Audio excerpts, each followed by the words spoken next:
Deputado, muito obrigado por nos receber aqui. Nesse momento, eu imagino que são muitos pedidos para entrevistas, né? O assunto do trabalho escravo hoje no Brasil voltou à tona, muita gente tem conversado sobre isso. O senhor é o presidente da Comissão de Direitos Humanos da Assembleia Legislativa do Estado de São Paulo.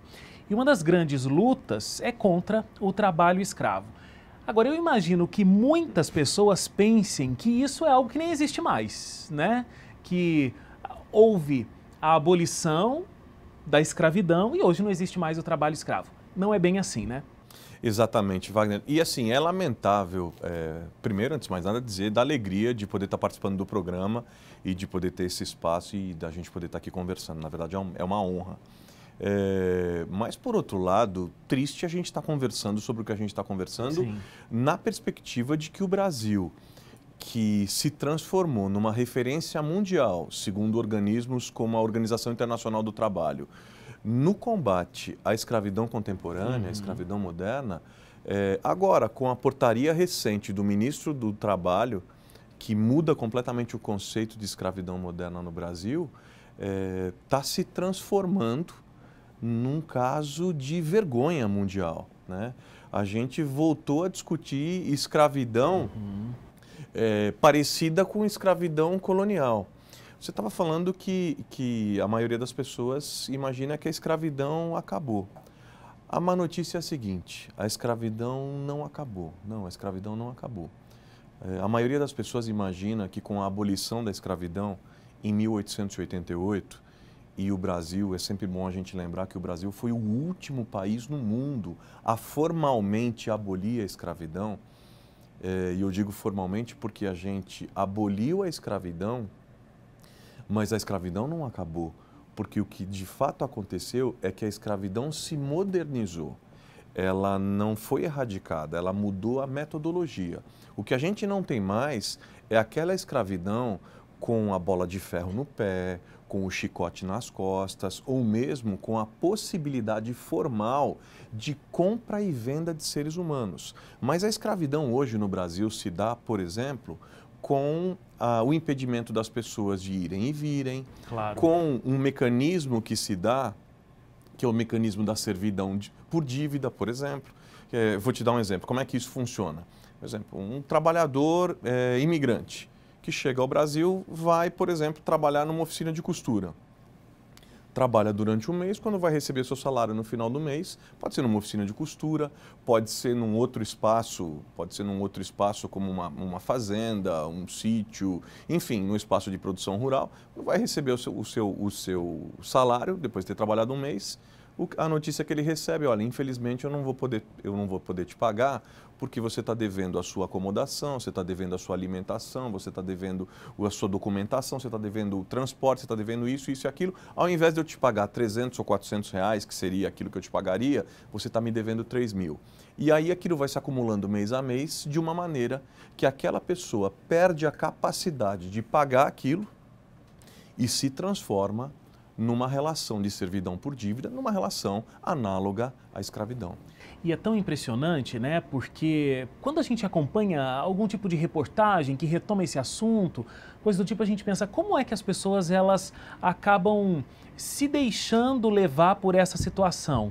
Mas é que justamente não existe muita opção para essa pessoa, né? O senhor retomou aqui a abolição da escravidão e, bom, realmente não se vendia ou comprava-se mais pessoas naquele período, mas o formato era muito parecido com esse, né? As pessoas elas não conseguiam deixar a fazenda, quem era escravo naquela época não conseguia deixar a fazenda e recebiam praticamente isso, alimentação, estadia e não muito mais do que isso. Então esse processo da escravidão no Brasil, ele acaba que nunca deixou de acontecer. Não, né? e você vê, esse processo, essa questão cultural, o fato de nós termos sido o último país a abolirmos a escravidão no planeta, isso se reflete na nossa cultura, isso está entranhado na nossa cultura, isso está entranhado no nosso jeito de fazer negócio. Isso está entranhado na nossa sociedade, isso está entranhado na cultura racista do Brasil. Você olha, vou te dar um exemplo. Um caso recente que aconteceu, Questão de 2 meses atrás, foi até, enfim, mobilizou pra caramba nas redes sociais, uns estudantes de arquitetura da Universidade Federal de Minas Gerais que se recusaram a fazer um projeto de um condomínio, eles tinham que fazer um projeto de um condomínio de luxo para a universidade, onde se fazia a estrutura do condomínio e um anexo daqueles, sabe aqueles bem adaptadinhos, super apertados Sim. e tal, para os empregados. O Brasil é um país que tem a característica, por exemplo, de nos condomínios, nos apartamentos, você tem os espaços para a família e aquele cubículo para o empregado, para a empregada doméstica. Tudo isso é fruto dessa cultura da casa grande e senzala que está entranhada até hoje na nossa sociedade. E, deputado, o senhor é o autor da Lei Paulista contra Trabalho Escravo, considerada, então, a mais rigorosa punição, né, da exploração da mão de obra escrava. A gente até estava comentando sobre o reconhecimento que o Brasil teve, muito a partir dessa lei aprovada. A Organização das Nações Unidas apontou o Brasil como um modelo mundial para o combate da escravidão contemporânea, muito devido à criação dessa lei. E o senhor estava lá, por exemplo, na Conferência de Genebra, na Suíça, onde isso foi dito lá na ONU. O que muda? O que essa lei contribuiu para a descoberta e a fiscalização do uso de mão de obra em processo de escravidão para agora? O que o ministro do Trabalho altera a partir dessa portaria que tenta ser aprovada? A gente precisa ter claro o seguinte, o conceito brasileiro de trabalho escravo, de escravidão contemporânea, é considerado pelos organismos internacionais como o mais avançado do mundo. E ele leva em conta 2 princípios fundamentais, privação de liberdade e privação de dignidade. Essa privação de liberdade pode ser a privação do direito de ir e vir, por exemplo, por ameaça física, por ameaça psicológica e por aquele mecanismo que eu acabei de explicar aqui, que é o da servidão por dívida. Sempre está devendo e não consegue nunca abandonar o trabalho. Esse é um mecanismo, por exemplo. E a questão da privação de dignidade são jornadas exaustivas a ponto, o trabalhador trabalha a ponto ele tem jornadas exaustivas e degradantes a ponto que ele não consegue se recuperar para o dia seguinte, né? Tem um caso recente que foi flagrado aqui em São Paulo e mostrado, recente, até nós trouxemos aqui para a Comissão de Direitos Humanos, aqui na Assembleia Legislativa, pelos auditores fiscais do Ministério do Trabalho, onde trabalhadoras domésticas vindas das Filipinas, esse é um caso clássico, trabalhavam 30 dias no mês, com a folga de 1 dia, por mês. Elas trabalhavam até a exaustão, e uma exaustão que acabou levando essas trabalhadoras ao hospital. Isso configura claramente condições análogas à escravidão. E nós precisamos explicar isso para as pessoas, porque o que está se tentando fazer, as pessoas que estão tentando apoiar isso, porque na verdade apoia-se isso, com um objetivo claro, que é o objetivo do lucro, da ganância. Porque quem explora trabalho escravo, quem se beneficia disso, é bom que as pessoas saibam, os estudos apontam que a vantagem concorrencial é em torno de 200% a mais de lucro do que quem cumpre a lei. Então é extremamente lucrativo, né? Mas as pessoas estão tentando reduzir isso a uma questão de, não, sabe o que é? É um problema na fiscalização, é porque falta saboneteira, é porque o colchão é muito fino, é porque não tem chuveiro. Eles apontam esse tipo de coisa, eles querem reduzir isso a colchão ou saboneteira ou coisa semelhante. Não é nada disso. Nós estamos falando de gente submetida a ter que comer, como essas trabalhadoras, por exemplo, a ter que comer ração de cachorro, comida estragada, gente que trabalha o mês inteiro sem folga, de sol a sol, gente que é internada porque trabalha sem parar, exaustivamente. É disso que nós estamos falando. Isso acontece em condomínio de luxo aqui em São Paulo. Você imagina como é que é no interior de estados mais distantes na nação. Mas, deputado, então o que muda? Quais são as novidades que essa portaria tenta implantar diferentemente do que a lei propunha antigamente? Durante muitos anos no Congresso Nacional, a bancada ruralista tentou alterar o conceito de trabalho escravo e nunca conseguiu.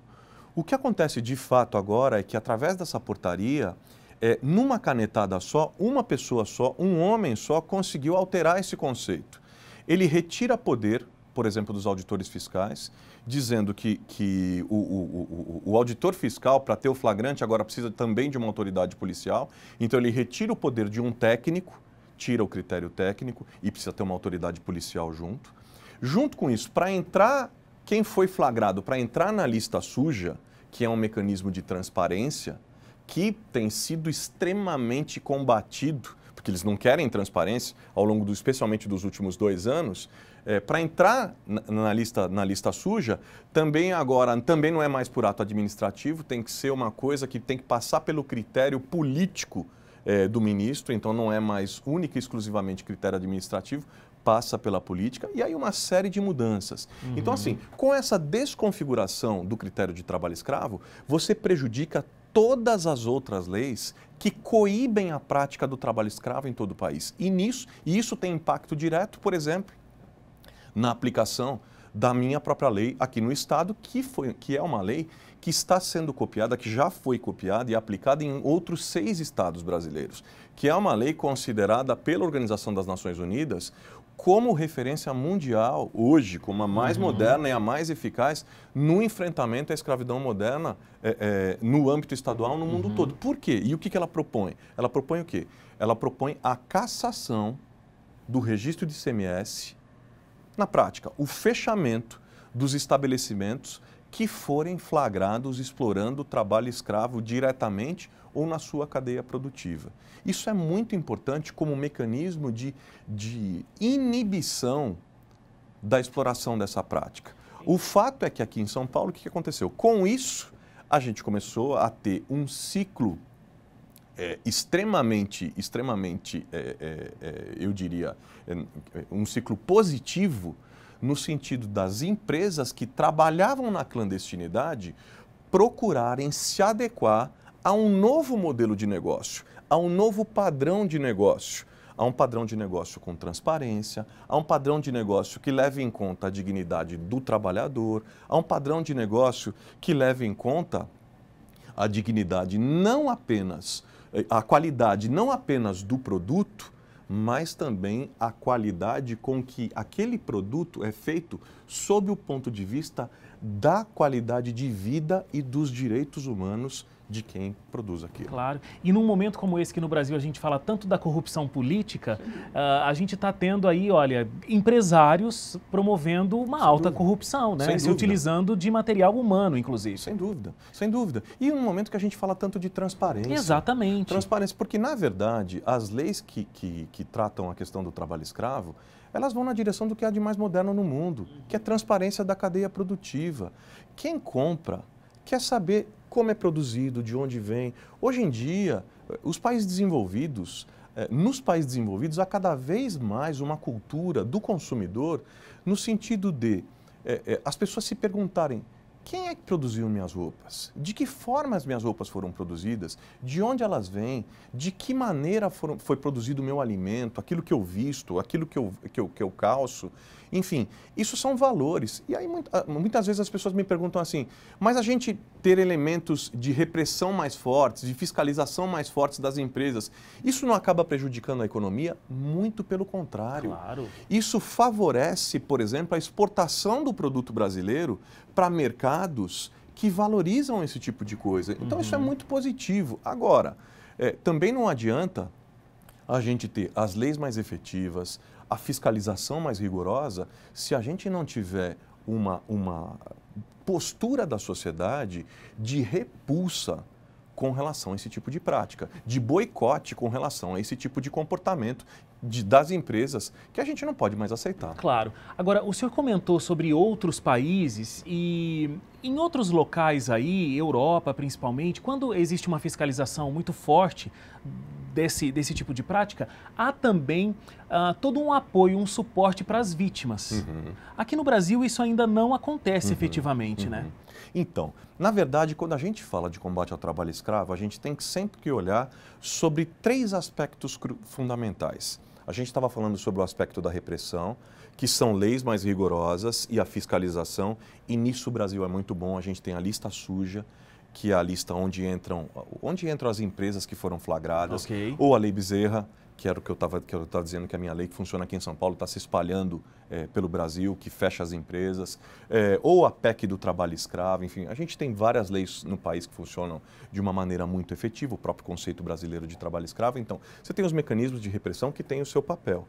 Agora, tem os mecanismos de prevenção, que é a gente trazer a sociedade para uma mudança de cultura no seu padrão de consumo, que é de estar constantemente se perguntando de onde vem esse produto, como ele é produzido, de que maneira, como é a dignidade do trabalhador que o produz, enfim, de estar extremamente atento com relação a essas coisas. E um terceiro ponto que é fundamental, que é o quê? Que é a integração desses trabalhadores que foram libertados dessas condições a uma nova, dessas condições degradantes de trabalho, a uma nova condição de trabalho. Né? Há várias iniciativas interessantes acontecendo no país, mas sem dúvida nenhuma esse talvez seja o ponto onde a gente mais precisa avançar. Num maior número de cooperativas, numa participação maior do Estado fomentando isso, numa conscientização maior das empresas com relação a esse tipo de prática. Enfim, a gente precisa avançar e muito no tocante a isso ainda. A gente teve uma diminuição do número de pessoas resgatadas de 2000 para 2016, uma redução exponencial. Por quê? Tem acontecido menos trabalho escravo ou tem existido menos fiscalização? Há interesses econômicos poderosíssimos trabalhando para coibir a fiscalização. Há interesses poderosíssimos trabalhando para que haja um desmonte na inteligência da fiscalização. Vou te dar um exemplo. Grandes grupos econômicos, especialmente, por exemplo, quando a gente fala em trabalho escravo urbano, há grandes interesses econômicos, por exemplo, do setor têxtil, que foi flagrado. Eu nunca vi, eu presidi uma CPI que investigou trabalho escravo urbano no setor têxtil. Eu nunca vi o setor têxtil, por exemplo, fazendo meia-culpa sobre os seus próprios erros ou mostrando claramente mudanças sobre a sua forma de produção ou investindo pesadamente, tirando as exceções, claro, honrosas exceções, investindo pesadamente na mudança do modelo de produção. Mas eu vi pesados investimentos para derrubar a constitucionalidade da lista suja. Eu vi pesados investimentos jurídicos para processar e para tentar desmoralizar publicamente os fiscais do trabalho. Então, assim, o movimento que eu sempre questionei é: por que é que ao invés de se fazer um investimento pesado, no sentido de se desmoralizar todo o aparato de fiscalização, todo o aparato de transparência, por que é que não se faz um movimento contrário? No sentido de mudar o modelo de produção, no sentido de se dar maior transparência para o consumidor, no sentido de se humanizar essa produção. Uma pergunta que eu sempre fiz é: por que é que esse mesmo rigor que essas grandes empresas têm quanto à qualidade do seu produto final, o monitoramento da qualidade do seu produto final, por que é que não se tem esse mesmo rigor quanto a garantia dos direitos humanos daquele trabalhador, Claro. da qualidade de vida daquele que produz aquele produto que é entregue ao consumidor? Isso seria, enfim, teria um resultado para a sociedade e para a própria empresa muito melhor. Deputado, olha, por todo o seu histórico, mais de 60 projetos aprovados, né, que se transformaram em lei. Em 2011, essa importante lei que a gente comentou aqui, acho que foi muito importante a gente ter conversado aqui sobre esse assunto, nesse momento que o Brasil vive e que é tão importante a gente conversar e esclarecer isso para a sociedade. Então, muito obrigado pelo seu tempo, muito obrigado por conversar aqui com a gente hoje. Puxa, eu que agradeço a possibilidade de poder participar com vocês e eu queria deixar um recadinho final. É um recado que fica para quem está acompanhando a gente aqui. A gente tem uma participação como poder público, mas a gente não pode esquecer que a gente tem uma participação como sociedade. E eu queria deixar uma dica para você que está aí nos acompanhando, está ouvindo, está vendo, está participando, que é a seguinte: toda vez que você está comprando alguma coisa, não se esqueça, lembre-se que toda vez que você está comprando algo, na verdade, você está votando no tipo de mundo que você deseja para você e para os seus filhos. O que significa que, na verdade, se a gente quer um mundo melhor para nós e para os nossos filhos, esse mundo passa pelos nossos hábitos de consumo, passa pelo jeito que a gente compra. Logo, a gente tem um papel importantíssimo na mudança disso tudo que está aí, no enfrentamento e na erradicação dessa chaga do nosso tempo chamada trabalho escravo. Obrigado pela oportunidade. Ótima dica, porque inclusive não é simplesmente a pesquisa de preço, né? A gente tem que pesquisar todo o histórico da empresa. Muito obrigado, deputado. Imagina, um abraço.